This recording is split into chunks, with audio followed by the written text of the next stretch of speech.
지금 당장 서울로 날아가시오. 중동의 국왕들과 서방의 전략가들이 저마다 백지수표를 손에 들고 한국행 비행기에 몸을 싣고 있습니다. 마치 먼 나라의 역사책 속 이야기처럼 들렸던 전쟁 특수.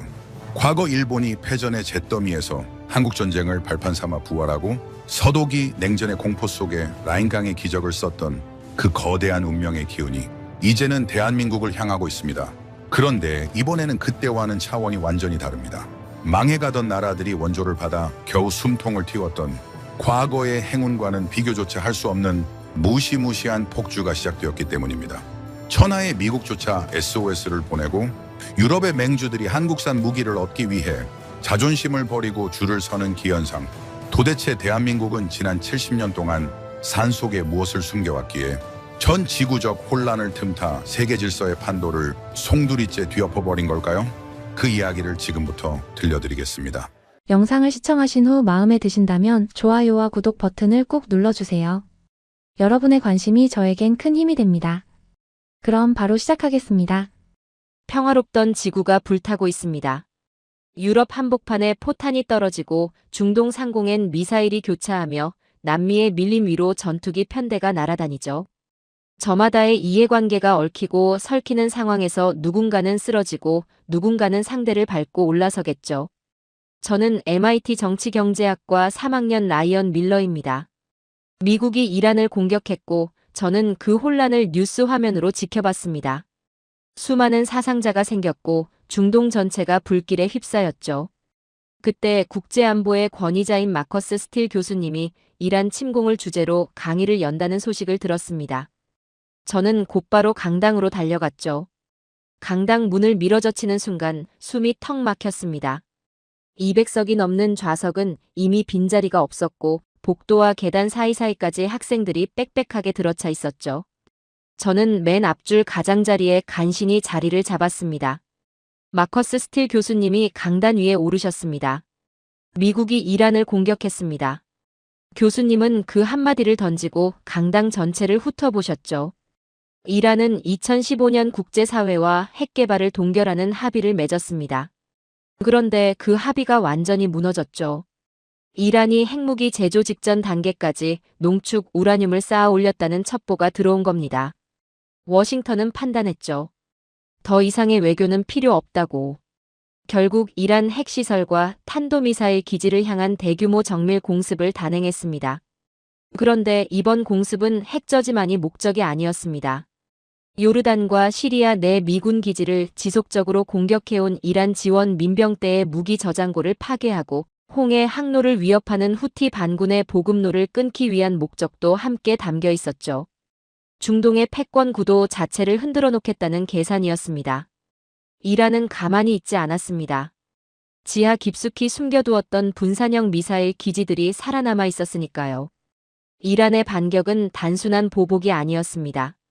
미국의 선제 타격에 응수하는 동시에 중동 내 미국 동맹국들을 공포에 몰아넣고 이스라엘의 안보를 흔들어 미국의 중동 전략 전체를 붕괴시키려는 계산이었죠. 사우디아라비아 아람코 정유시설이 불타면 전 세계 원유 공급이 마비됩니다. 아랍에미리트의 바라카 원전이 타격을 받으면 중동 전체가 방사능 공포에 휩싸이죠. 이란은 바로 그 급소를 노렸습니다. 실제로 아랍에미리트를 향해 단 3일 만에 탄도미사일 186발과 자폭드론 812대가 쏟아졌습니다. 외국인 3명이 사망하고 72명이 부상을 입었죠. 이스라엘과 미국의 공습에 대한 보복의 화살이 방어 태세를 갖추지 않던 민간 영토를 향해 무차별적으로 쏟아진 겁니다. 강당한 어딘가에서 낮은 탄식이 새어나왔습니다. 패트리엇이 비명을 질렀습니다. 드론과 미사일이 뒤섞인 혼합 공격 앞에서 처리 용량의 한계에 부딪힌 겁니다. 전 세계 최강이라 불리는 미국제 방공 시스템이 바로 그 순간 제 기능을 잃었죠. 교수님의 목소리가 한 톤 낮아졌습니다. 그런데 그 순간 아랍에미리트의 하늘을 지켜낸 건 미국제가 아니었습니다. 한국산 천궁2였습니다. 2022년 4조 6천억 원 규모의 계약을 통해 수출된 천궁2가 아랍에미리트 방공망의 핵심 허리를 담당하고 있었던 겁니다. 미국의 사드가 고고도를 커버하고 패트리엇이 중고도를 맞는 사이 그 빈틈을 천공투가 촘촘하게 채웠죠. 단 하나의 다기능 레이더가 수백 개의 표적 중에서 진짜 위협인 탄도탄만을 정확하게 골라냈습니다. 콜드 런칭으로 솟구친 유도탄이 음속을 넘어 날아가 적 탄두에 그대로 꽂혔죠. 공중에서 탄두를 직격 요격하는 방식입니다. 결과가 어떻게 나왔는지 아십니까? 아무도 대답하지 않았습니다. 탄도미사일 186발 중 172발 요격, 요격률 92.4%. 자폭드론 812대 중 755대 격추, 격추율 93%입니다. 강당이 굳어버렸죠. 미국의 패트리엇 PAC-3조차 실전에서 단 한 번도 도달해 본 적 없는 수치입니다. 더군다나 천공투는 패트리엇보다 가볍고 반응 속도가 빠르며 유지비는 절반 수준이에요. 패트리엇 요격 미사일 한 발이 약 53억 원인데 천공투는 한 발에 약 20억 원이죠. 가격은 절반도 안 되는데 성능은 그것을 넘어선 겁니다. 한 학생이 손을 들었습니다. 교수님, 천공투가 그 정도 성능이라면 미국은 왜 이걸 미리 견제하지 않았나요? 견제했습니다. 2010년대 초반 한국이 독자적인 고고도 요격 기술을 개발하겠다고 선언했을 때 미국은 기술 협력을 거부했죠. 불가능하다고 봤으니까요. 그런데 한국 연구진은 오히려 그것을 계기로 완전 자립형 방공 체계를 만들겠다고 결심했습니다. 유도장치, 추진체, 탐지 레이더, 소프트웨어까지 88% 이상을 국산화하는 데 성공했죠. 실사격 시험 43회 중 42회 명중, 명중률 97.6%. 이게 한국이 독자적으로 만들어낸 수치입니다. 요격 성공 직후 아랍에미리트 왕실이 한국에 전문을 보냈습니다. 내용은 이겁니다. 이미 계약된 8개 포대의 조기 납품을 위해 수단과 방법을 가리지 마라. 미사일 재고 전량을 구매하겠다. 교수님이 강단을 천천히 가로질러 걸으셨습니다. 사우디아라비아는 현재 한국 공군용으로 제작 완료된 인도분을 자기들한테 먼저 넘겨달라고 요청했습니다. 기존 계약금의 20%를 긴급 조달 프리미엄으로 얹겠다면서요. 이라크는 총리 직속 안보보좌관을 단장으로 한 특사단을 한국행 전세기에 태웠죠. 목적은 단 하나였습니다. 우리에게도 방패를 팔아라. 중동 국가들이 미국 무기 대신 한국산을 선택하는 이유가 단순히 가격 때문이라고 생각하십니까? 아닙니다. 미국 무기는 의회 승인과 정치적 조건이 붙습니다. 인권 문제, 외교 관계, 동맹 논리가 거래에 끼어들죠. 반면 한국은 정치적 조건을 달지 않습니다. 계약하면 납품하고 납품하면 즉시 전력화됩니다. 지금 미국 방산 인프라는 우크라이나와 이스라엘 지원으로 생산 한계에 도달해 있습니다. 오일머니를 즉시 지불해도 수년의 대기 시간이 필요한 상황이죠. 하지만 한국은 다릅니다. 교수님이 강당 전체를 향해 고개를 드셨습니다. 지금 사우디가 돈이 없어서 한국에 구걸하는 것 같습니까? 아닙니다. 그들에겐 지금 리야드 왕궁을 지켜줄 천공 미사일 한 발이 뉴욕 증시의 모든 주식보다 가치 있기 때문이죠. 죽음 앞에서는 누구나 정직해집니다. 이란의 발사체가 아라비아 반도 허공에서 산산조각 날 때마다 전 세계 안보 질서의 무게 중심은 극적으로 이동하고 있죠. 전쟁 특수의 열쇠는 지금 한국이 쥐고 있습니다. 저는 그 말이 가슴 한복판에 박히는 걸 느꼈죠. 제가 평생 믿어왔던 세계 질서가 바로 이 강당에서 소리 없이 무너지고 있었습니다. 교수님이 강단 앞으로 성큼 걸어 나오셨습니다. 여러분, 오늘 새벽 중동에서 벌어진 일을 단순한 전쟁 뉴스로 보고 계십니까? 그렇다면 큰 착각입니다. 지금 우리가 목격하고 있는 건 무기 하나의 성능 이야기가 아닙니다. 역사가 반복되는 방식, 그 패턴의 이야기죠. 전쟁이 터질 때마다 누군가는 망하고 누군가는 일어섭니다. 그 법칙은 고대부터 지금까지 단 한 번도 빗나간 적이 없습니다. 1950년으로 가보겠습니다. 패전 후 일본은 그야말로 잿더미였습니다. 공장은 파괴됐고 물가는 폭등했으며 길거리엔 실업자가 넘쳐났죠. 당시 일본 총리 요시다 시게루는 일본은 이제 끝났다고 생각할 정도였습니다. 그런데 1950년 6월 25일 한국 전쟁이 터졌습니다. 미군은 한반도 전선에 투입할 물자를 가장 가까운 일본에서 조달하기 시작했습니다. 파산 직전이던 도요타는 미군으로부터 트럭 긴급 주문을 받으며 기사회생했죠. 훗날 도요타 관계자는 이렇게 회고했습니다. 그 주문이 없었다면 지금의 도요타는 없었을 것이다.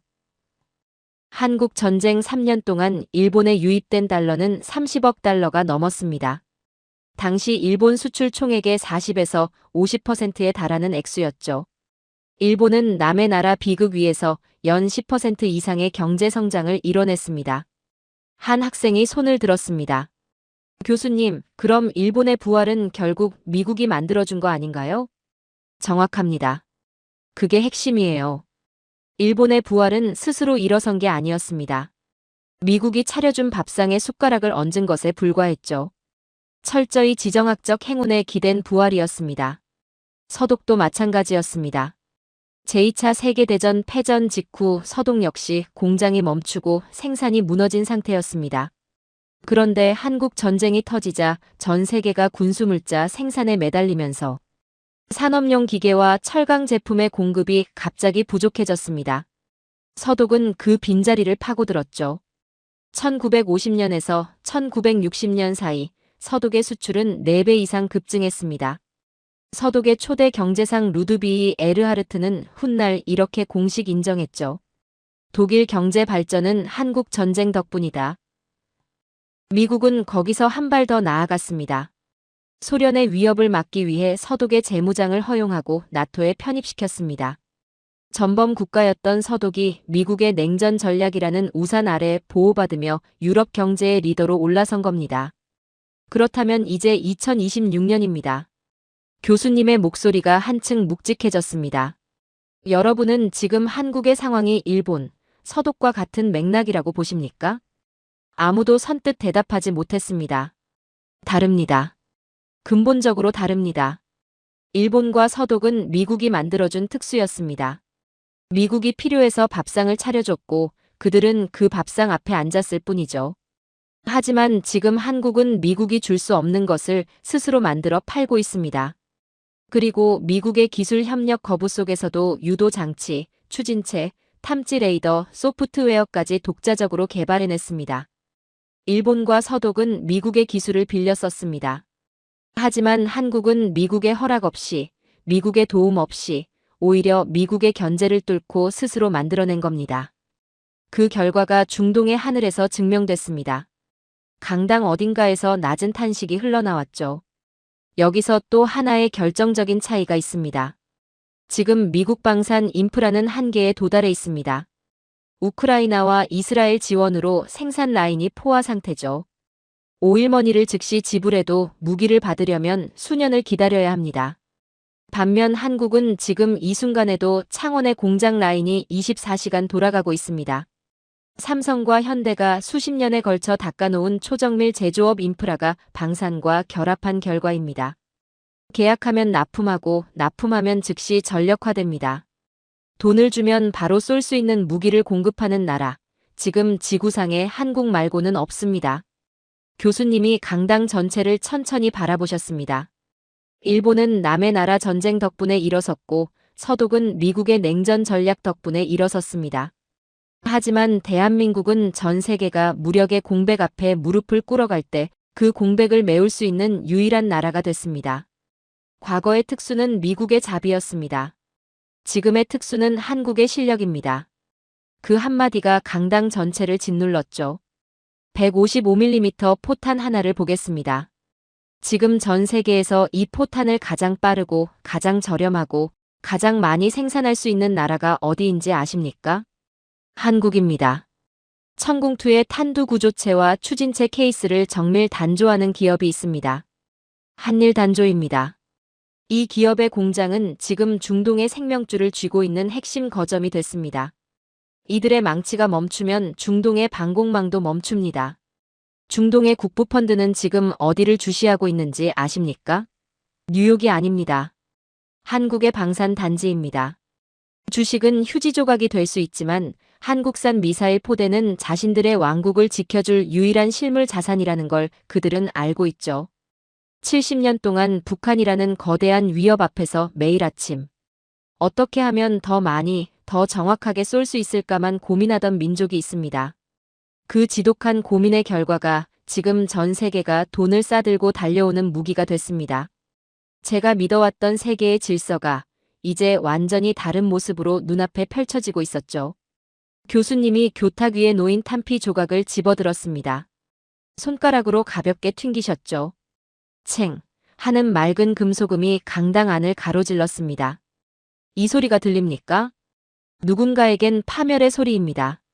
하지만 대한민국에겐 생존의 찬가죠. 오늘 새벽 아랍에미리트 하늘에서 이란의 미사일이 산산조각 났습니다. 그런데 여러분, 한 가지 이상한 점이 있습니다. 사우디와 아랍에미리트가 지금 한국군에 배치될 예정인 천공투 포대를, 심지어 이미 한국군이 운용 중인 포대까지 제발 먼저 넘겨달라고 애걸하고 있습니다. 여기서 당연한 의문이 생기죠.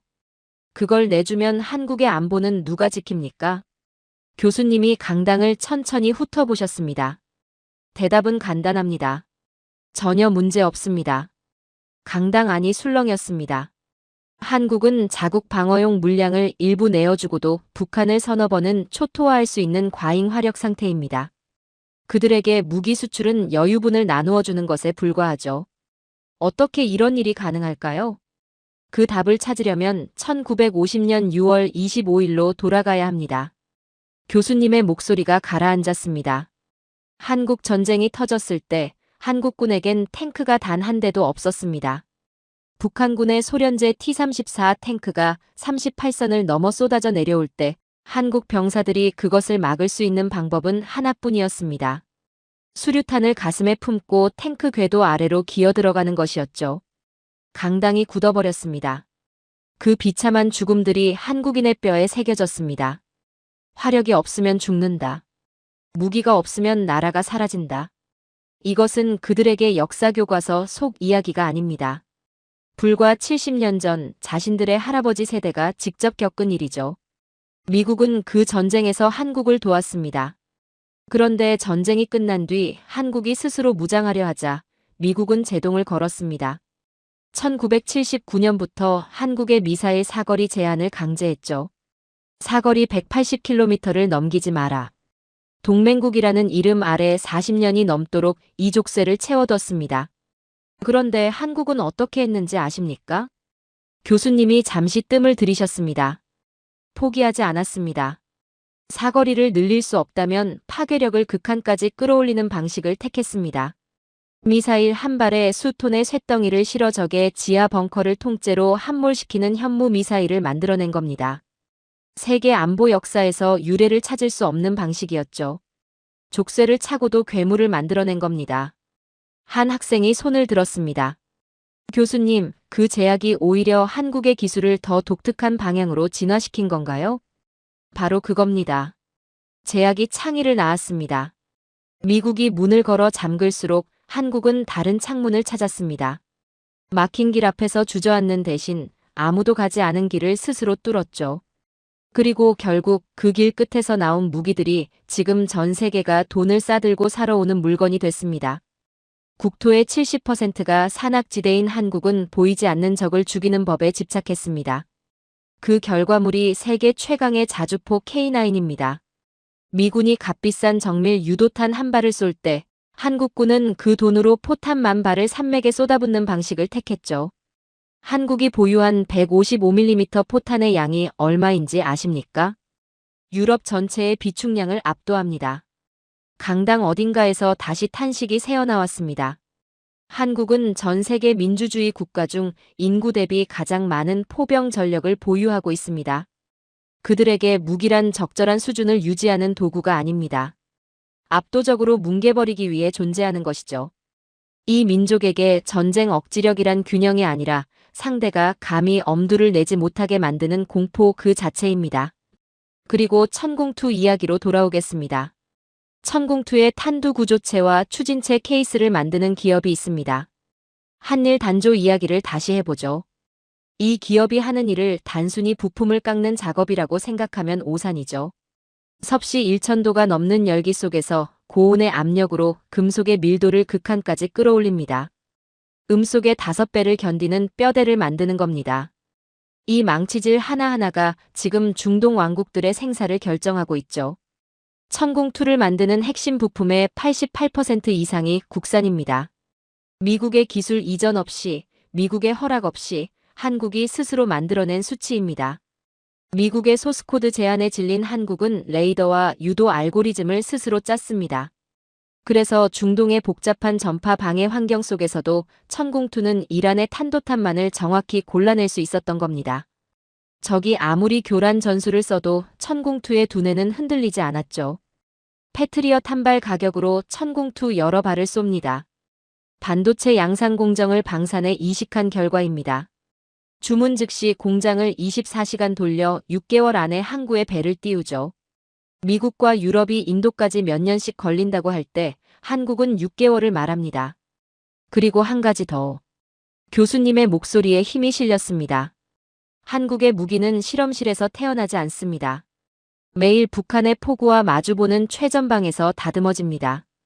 70년간 이어진 실전 대치 상황이 한국산 무기의 소프트웨어를 가장 가혹한 환경에 최적화시켰죠. 오늘 새벽 아랍에미리트 하늘에서 나온 그 요격률은 70년 연중 무휴 실전 데이터의 산물입니다. 지구상에 이런 나라가 또 있습니까? 매일 실전 위협 앞에 서면서 동시에 그 위협을 연구하고 그 연구 결과를 무기에 녹여내는 나라가 한국 말고 또 있습니까? 아무도 대답하지 않았습니다. 교수님이 다시 탄피 조각을 집어드셨습니다. 한국인들에게 무기는 수출품이 아닙니다.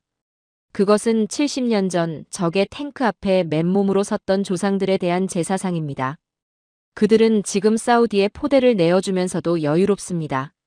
이유는 단 하나죠. 산속에 아직 꺼내지 않은 불의 비가 산더미처럼 쌓여 있으니까요. 창원과 울산의 공장들은 지금 이 순간에도 멈추지 않습니다. 그들이 깎고 있는 건 강철이 아닙니다. 대한민국의 새로운 운명이죠. 저는 그 말을 듣는 순간 온몸에 소름이 돋았습니다. 트라우마가 기술이 되고 기술이 무기가 되고 무기가 국력이 됐습니다. 그 70년의 무게가 오늘 새벽 아랍에미리트 하늘 위에서 폭발했죠. 교수님이 강당을 한 바퀴 천천히 돌기 시작하셨습니다. 학생들의 눈을 하나하나 맞추면서요. 그 눈빛 속에는 경외심이 서려 있었죠. 여러분, 오늘 새벽 아랍에미리트 왕실이 한국에 백지 수표를 내밀었습니다. 그런데 사우디 왕실 참모진은 지금 이 순간에도 한국의 한일 단조 주가를 실시간으로 들여다보고 있습니다. 사우디 왕실 참모진이 이 회사의 주가 움직임에 예민하게 반응하는 이유는 단 하나입니다. 이 회사의 생산 라인이 멈추면 자신들의 방공망이 멈추기 때문이죠. LIG넥스원도 마찬가지입니다. 중동의 왕국들은 이 기업들의 공장 가동률을 자국 안보의 바로미터로 삼고 있어요. 이게 무엇을 의미하는지 아십니까? 중동의 왕들이 한국의 중소기업 주가를 보면서 자국의 생존을 점치는 시대가 됐다는 겁니다. 교수님이 강단 앞으로 걸어오셨죠.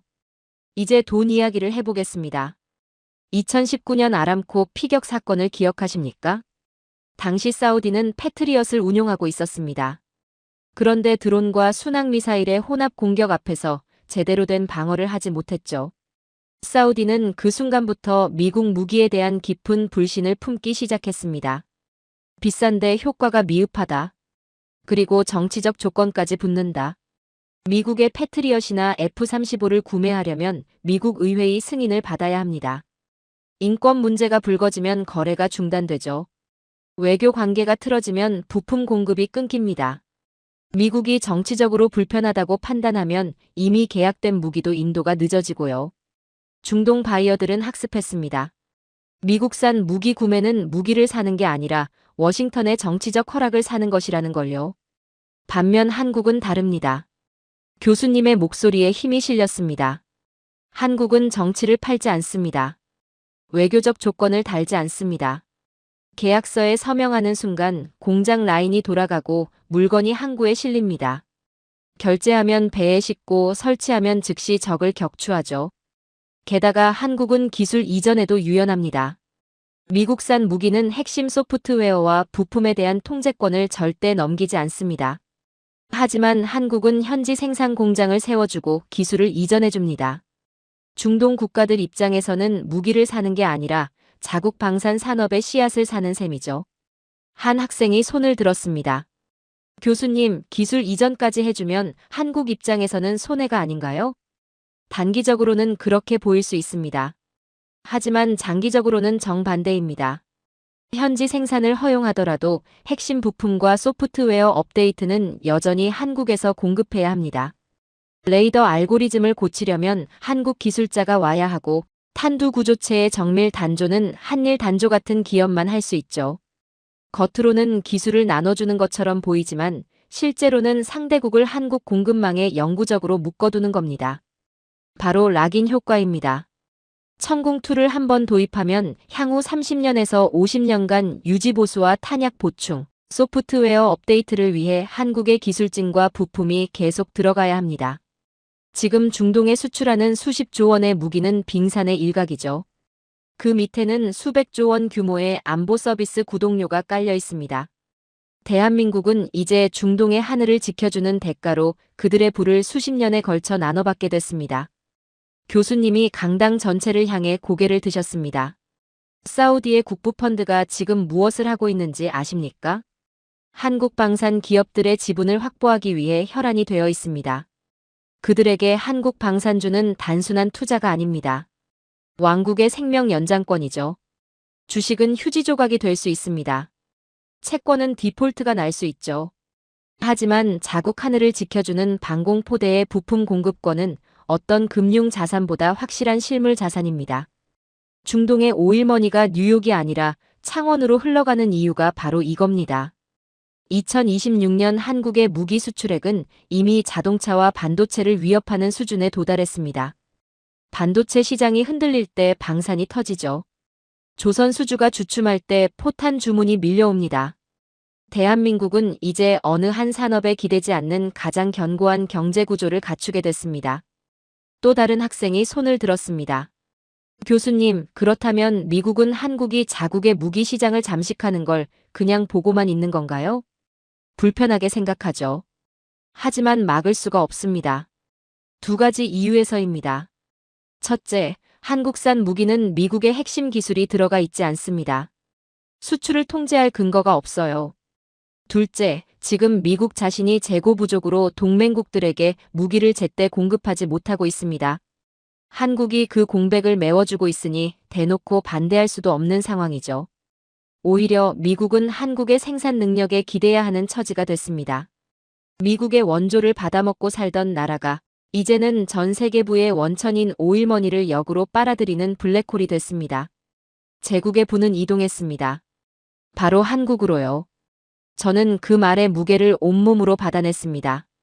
제가 평생 당연하게 여겼던 세계의 질서가 이 강당 안에서 조용히 그리고 돌이킬 수 없는 방식으로 뒤집히고 있었죠. 여러분, 착각하지 마십시오. 대한민국은 단순히 무기를 파는 장사꾼이 아닙니다. 그들은 지금 전 세계의 안보 표준을 새로 쓰고 있습니다. 자신들의 화력 아래 전 세계의 평화를 강제로 복종시키고 있는 조용한 정복자들이죠. 과거 전 세계 국가들은 생존을 위해 워싱턴의 눈치를 봐야 했습니다. 미국이 허락해야 무기를 살 수 있었고 미국이 끄덕여야 동맹이 유지됐죠. 세계 안보의 배급권은 철저하게 워싱턴이 쥐고 있었습니다. 그런데 지금 미국은 우크라이나, 중동, 대만이라는 세 개의 전선을 동시에 감당하지 못하고 있습니다. 재고는 바닥나고 공장은 포화 상태고 동맹국들에게 줄 무기가 없죠. 그 순간 한국이 등장했습니다. 미국이 줄 수 없는 것을 한국이 즉시 공급하기 시작했죠. 이것은 단순한 무기 판매가 아닙니다. 미국이 독점하던 세계 안보의 배급권이 한국의 손으로 넘어갔음을 의미하죠. 이제 중동과 유럽의 국가들은 백악관이 아닌 한국 국방부의 인도 일정표를 보며 자국의 운명을 점칩니다. 한 학생이 손을 들었습니다. 교수님, 그건 과장이 아닌가요? 미국의 군사력은 여전히 압도적이지 않나요? 군사력과 공급력은 다릅니다. 미국의 군사력이 압도적이라는 건 맞아요. 하지만 지금 세계가 필요로 하는 건 10년 뒤에 나올 최첨단 무기가 아닙니다. 당장 내일 하늘을 지켜줄 방공포대고 당장 이번 주 전선에 보낼 포탄이죠. 그걸 지금 당장 줄 수 있는 나라는 한국뿐입니다. 한국은 무기만 파는 게 아닙니다. 무기를 팔고 나서도 그 나라의 방공망 전체를 한국 시스템으로 통합해버리죠. 폴란드는 K2 전차와 K9 자주포를 도입하면서 현지 생산 라인까지 한국과 함께 구축했습니다. 아랍에미리트는 천궁2 도입 이후 방공 운용 교리 자체를 한국 방식으로 바꿨죠. 사우디는 한국 기술진 없이는 자국 방공망을 유지할 수 없는 구조가 됐습니다. 한국산 무기를 사용하는 국가들은 이제 한국의 부품과 소프트웨어 없이는 전쟁을 치를 수 없습니다. 대한민국은 총 한 발 쏘지 않고도 전 세계 주요 전략 거점들의 생사여탈권을 쥔 보이지 않는 제국이 된 겁니다. 폴란드, 아랍에미리트, 사우디로 이어지는 이 흐름을 강철 벨트라고 부릅니다. 한국을 중심으로 한 새로운 안보 블록이죠. 이 블록에 편입된 국가들은 한국과의 관계가 악화되는 순간 자국 방공망이 마비됩니다. 외교적 압박보다 훨씬 강력한 종속 관계가 만들어진 겁니다. 총성 없는 정복입니다. 방산으로 벌어들인 천문학적인 자본은 다시 한국의 첨단 기술 투자로 이어집니다. 인공지능 기반 무인 전투체계, 6세대 전투기, 독자적인 우주 항공 기술로 재투자되죠.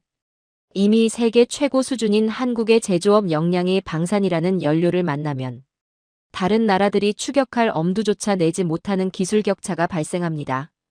한국은 안보 공급망의 절대적 지배자가 되는 겁니다. 천궁2가 방패라면 한국에는 창도 있습니다. 현무 미사일입니다. 미사일 사거리 제한이 사라진 지금 한국은 세계 최고 수준의 탄도미사일 기술을 보유하게 됐습니다. 현무 미사일은 핵무기 없이도 적의 지하 깊숙한 곳까지 물리적으로 파괴하죠. 지하 수십 미터 벙커 안에 숨은 지휘부도 현무 앞에서는 안전하지 않습니다. 마음만 먹으면 언제든 게임 체인저를 만들어낼 수 있는 이 기술적 잠재력이 전 세계가 한국을 함부로 대하지 못하게 만드는 진짜 이유죠. 무기를 가진 자가 규칙을 만듭니다. 한국산 무기에 의존하는 국가들은 외교와 정책 결정에서 한국의 눈치를 볼 수밖에 없습니다. 이것은 군사적 정복이 아닙니다. 생존의 필요가 만들어낸 자발적 종속이죠. 또 다른 학생이 손을 들었습니다. 교수님, 한국이 그 종속 관계를 실제로 외교적 압박 수단으로 쓴 사례가 있나요? 아직 대놓고 쓴 사례는 없습니다. 그런데 그게 더 무서운 겁니다. 칼을 뽑지 않아도 상대가 알아서 조심하게 되죠. 한국이 부품 공급을 끊겠다고 한마디만 해도 해당 국가의 방공망 전체가 흔들립니다. 실제로 위협하지 않아도 그 가능성 자체가 외교적 레버리지가 되죠. 역사적으로 가장 강력한 패권은 힘을 쓰지 않고도 상대를 움직이는 구조를 만드는 겁니다. 한국은 지금 그 구조를 조용히 완성해 가고 있습니다. 한국이 구축한 이 구조는 단순한 무기 공급망이 아닙니다. 상대국의 안보 교리 자체를 한국 방식으로 재설계하는 작업이죠. 천궁2의 레이더 알고리즘으로 적을 식별하고 한국산 자주포로 응사하고 한국산 전차로 지상을 장악하는 방식이 이제 유럽과 중동의 표준이 되고 있습니다. 이 표준이 굳어질수록 한국의 영향력은 외교를 넘어 군사문화 그 자체로 스며들죠. 섭씨 1000도가 넘는 열기 속에서 금속의 밀도를 극한까지 끌어올리는 그 장인들의 손끝이 지금 전 세계 안보 질서의 무게를 지탱하고 있습니다. 거창한 구호가 아닙니다. 묵묵히 강철을 깎아내는 그 망치질 하나하나가 대한민국이라는 제국의 기초를 쌓고 있는 겁니다. 이제 전 세계의 전략가들은 워싱턴이 아니라 한국의 결정에 주목합니다. 2026년 우리는 전 인류의 안보 지도가 한국을 중심으로 다시 그려지는 역사적 현장에 서 있습니다. 70년 전 원조를 받던 나라가 이제는 전 세계의 생존을 조건으로 패권을 설계하는 나라가 됐죠. 70년간 단 하루도 긴장을 늦추지 않았던 한민족이 만들어낸 필연입니다. 저는 그 말을 들으며 등줄기가 서늘해지는 걸 느꼈습니다. 한국이 무섭다는 생각이 처음으로 들었죠. 무력으로 위협하는 나라가 아니었습니다. 조용히, 그러나 돌이킬 수 없는 방식으로 전 세계가 한국 없이는 살아남을 수 없는 구조를 만들어가고 있었죠. 이제 바다 이야기를 해보겠습니다. 교수님의 목소리가 강당을 눌렀습니다. 세계 최강을 자부하는 미 해군이 직면한 가장 치명적인 약점이 무엇인지 아십니까? 무기가 아닙니다. 망치와 용접기입니다. 미국의 조선소들은 수십 년에 걸쳐 노후화됐습니다. 숙련된 용접공과 기술자들은 사라졌죠. 항공모함 한 척을 수리하는데 몇 년씩 걸리는 일이 벌어지고 있습니다. 세계 최강의 해군이 자국 함정을 제때 수리하지 못하는 상황에 처한 겁니다. 그래서 미국이 어떻게 했는지 아십니까? HD 현대중공업과 하나오션의 문을 두드렸습니다. 강당이 술렁였습니다. 구축함과 상륙함 같은 대형 주력 함정의 정비를 한국에 맡기겠다는 겁니다. 자존심 강하기로 유명한 미국이 자국 군함을 외국 조선소에 맡기기로 결정한 거죠. 함정을 만드는 속도와 수리하는 정밀도에서 미국은 이미 한국의 상대가 되지 않습니다. 바다의 패권은 조선소에서 나오는데 그 조선소의 심장이 이제 한국에서 뛰고 있습니다. 한 학생이 손을 들었습니다. 교수님, 미국이 동맹국의 군함 정비를 맡기는 건 안보상 위험하지 않나요? 맞습니다. 미국 내에서도 그 논쟁이 뜨겁죠. 하지만 현실은 냉정합니다. 당장 수리하지 않으면 함정이 녹슬고 전력이 떨어집니다. 한국 조선소를 택하든 자국 노후 조선소를 택하든 어느 쪽이 더 위험한지 미국 스스로 답을 낸 겁니다. 게다가 한국은 미국의 핵심 동맹이기도 하죠. 미국이 선택할 수 있는 가장 믿을 수 있는 외부 파트너입니다. 이제 지상전 이야기를 해보겠습니다. 교수님이 강단을 가로질러 걸으셨습니다. 우크라이나 전쟁은 현대전의 본질을 적나라하게 드러냈습니다. 결국 전쟁은 누가 더 포탄을 많이 찍어내는가의 싸움이었죠. 첨단 무기보다 155mm 포탄이 더 중요한 전쟁이었습니다. 서방 전체가 탄약 부족에 허덕였습니다. 유럽 국가들은 창고를 털어도 몇 달치 물량밖에 없었죠. 그때 미국이 전화를 건 곳이 어딘지 아십니까? 유럽이 아니었습니다. 한국의 한화에어로스페이스였습니다. 미국은 한국의 포탄 생산 능력을 자국 군사 공급망에 편입시키기 위해 필사적으로 움직이고 있습니다.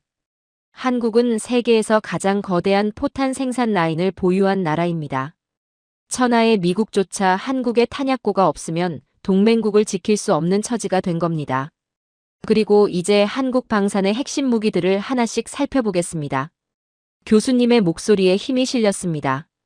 K9 자주포입니다. 지구상에 존재하는 자주포 중 가장 완성된 무기죠. 정밀도, 사거리, 그리고 무엇보다 미칠 듯한 발사 속도는 전 세계 자주포 시장의 50% 이상을 휩쓸게 만들었습니다. 지금 유럽의 평원은 K9의 엔진 소리로 가득 차 있죠. K2 전차 흑표입니다. 독일의 레오파르트가 전설로 남으려 할 때 흑표는 실전으로 증명했습니다. 능동 방어 체계와 수중 도하 능력, 어떤 지형에서도 사격이 가능한 유연한 현가장치는 전차의 세대 교체를 선언했죠.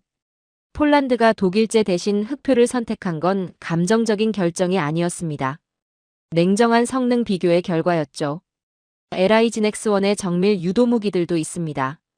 비궁, 신궁 등 한국의 유도탄들은 저렴하면서도 치명적입니다. 개미떼처럼 몰려오는 드론과 고속정들을 가성비 좋게 격파하는데 이만한 대안이 없죠. 또 다른 학생이 손을 들었습니다. 교수님, 미국이 한국에 탄약을 요청하고 군함 정비까지 맡긴다면 이건 단순한 협력이 아니라 미국이 한국에 의존하게 됐다는 뜻 아닌가요? 정확히 봤습니다. 미국은 하이엔드 무기를 설계하는 능력은 여전히 세계 최고입니다. 하지만 그것을 현실 세계의 물량으로 구현하는 능력, 즉 생산의 패권은 이미 한국으로 넘어가고 있죠. 미국이 설계하고 한국이 완성하는 구조가 만들어지고 있는 겁니다. 미국은 자국 산업 보호라는 명분 아래 직접 구매를 꺼려왔지만 이제는 공동 생산과 파트너십이라는 이름으로 한국의 생산 능력을 필요로 하고 있습니다. 현대로템의 전차 생산 라인과 한국항공우주산업의 항공기 생산 라인은 이제 자유진영에 무너지지 않는 최후의 보루입니다. 교수님이 강당 전체를 향해 고개를 드셨습니다.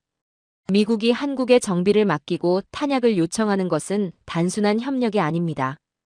그것은 생산의 패권이 공식적으로 이전되었음을 시인하는 항복문서와 같습니다.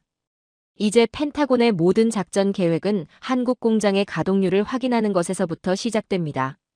70년 전 미국에 폐기된 무기를 닦아 쓰던 나라가 이제는 미국의 주력 함정을 수리하고 탄약고를 채워주는 나라가 됐습니다. 전 세계의 군사 공급망은 이제 한국을 통하지 않고는 완성될 수 없습니다. 저는 그 말을 들으며 미국인으로서 묘한 감정을 느꼈습니다. 자존심이 상했죠. 하지만 부정할 수가 없었습니다. 미국이 설계한 세계 질서를 이제 한국의 망치가 완성하고 있었습니다. 여러분, 잠깐 1950년으로 다시 돌아가 보겠습니다. 교수님이 강당을 천천히 훑어보셨습니다. 당시 일본은 망해가던 패전국이었습니다. 공장은 멈췄고 길거리엔 굶주린 사람들이 넘쳐났죠.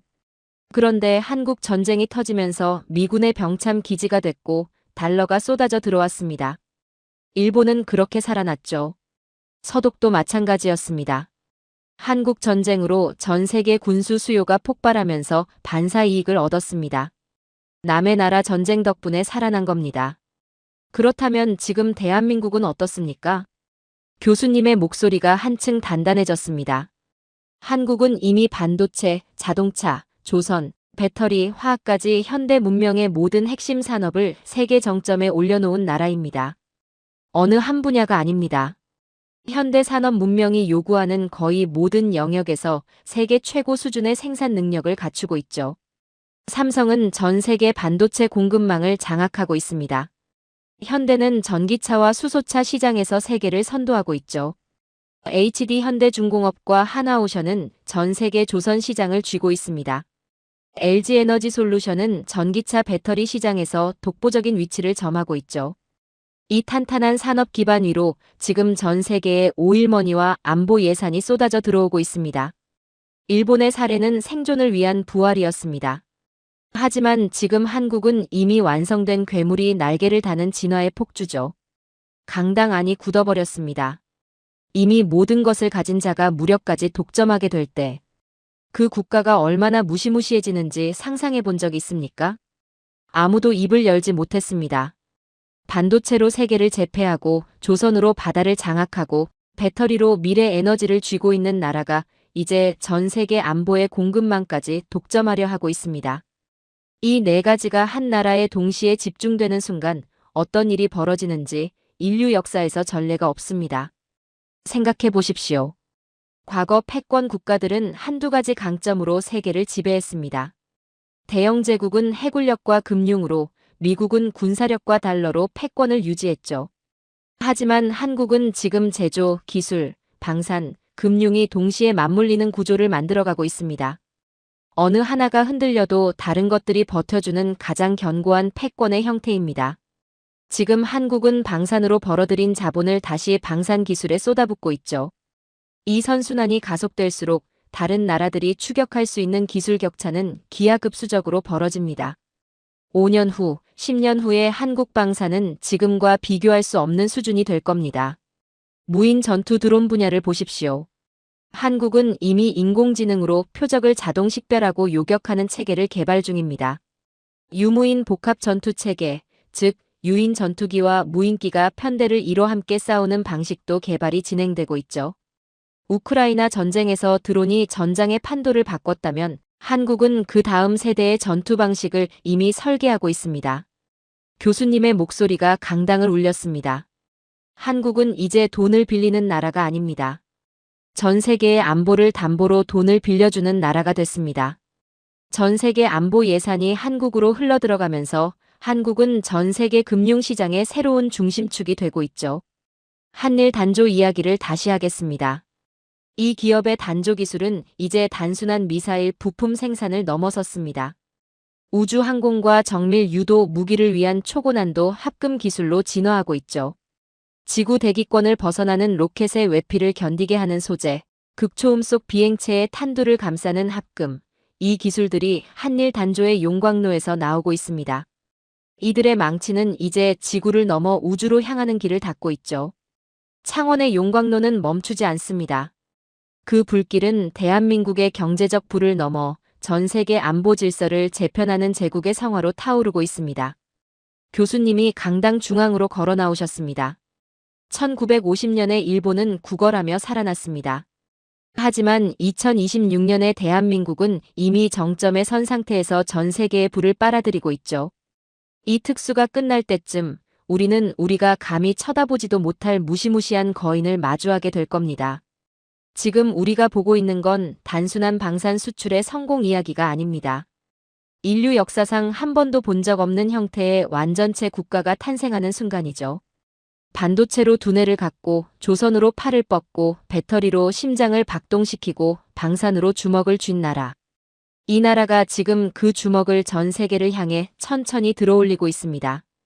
저는 그 말을 들으며 강당 안의 공기가 달라지는 걸 느꼈습니다. 경외감이었습니다. 그리고 동시에 공포였죠.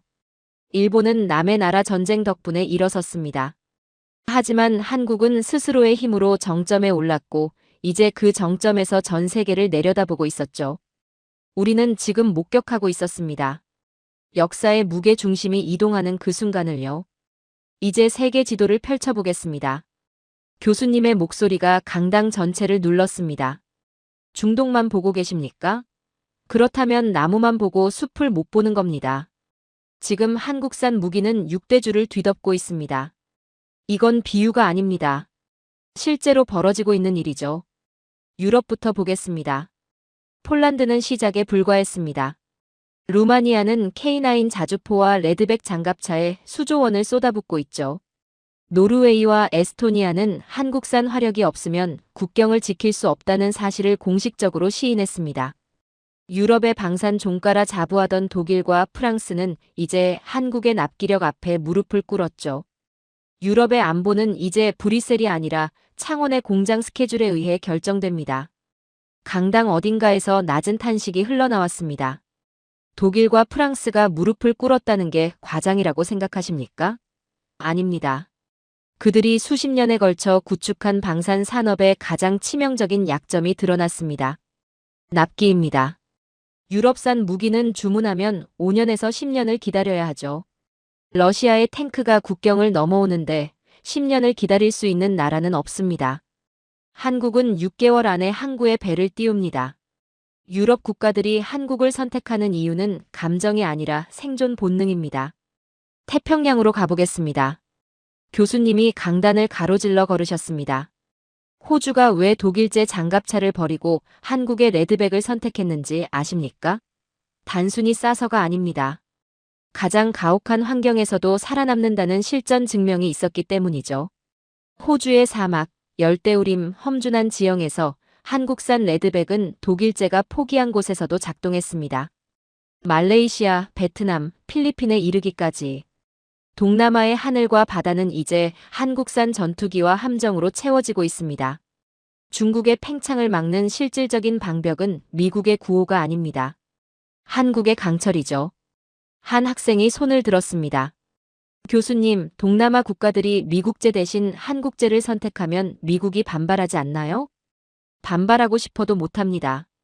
미국이 공급하지 못하는 물량을 한국이 채우고 있으니까요. 미국이 한국제 사지 말라고 압박하려면 자기들이 대신 공급할 수 있어야 합니다. 지금 미국 방산 인프라는 그게 불가능한 상태죠.